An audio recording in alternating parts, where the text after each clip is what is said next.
నిజంగా బిచ్చగాడైన కమెడియన్. సినిమాల్లోనే కాదు, మనం నమ్మలేని సంఘటనలు నిజ జీవితంలో కూడా జరుగుతూ ఉంటాయి. కాకపోతే అవి విషాదకరంగా ఉండడమే బాధ కలిగిస్తుంది.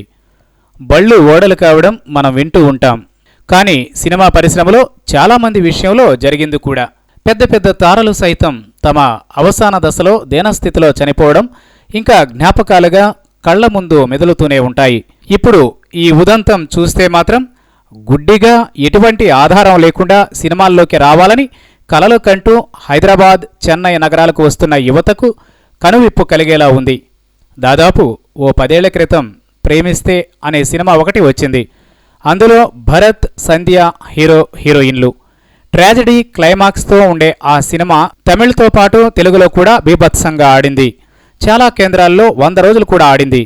దర్శకుడు శంకర్ దానికి నిర్మాత. ఆ ప్రేమిస్తే సినిమాలో పల్లు బాబు అనే నటుడు ఒక చిన్న వేషం వేశాడు. నేను రజనీకాంత్ అవుతాను అని హీరో బృందంతో అతడు చెప్పే డైలాగ్స్కి మంచి రెస్పాన్స్ కూడా వచ్చింది. కానీ టైం మాత్రం పల్లుబాబుకి కలిసి రాలేదు. అవకాశాల కోసం వేచి చూసి విసిగిపోయాడు.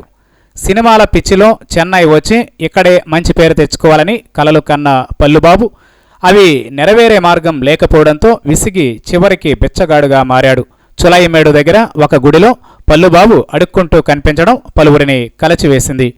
తల్లిదండ్రులు చనిపోయాక పల్లుబాబుకి భవిష్యత్తు చీకటిగా మారింది. దాంతో విధిలేక ఇలా బిచ్చమెత్తుకున్నాడు.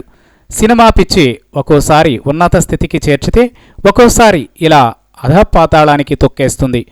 దేనికైనా టైం కలిసి రావాలి అనేది అందుకే. కానీ పల్లుబాబుకు మాత్రం అది తిరగబడింది.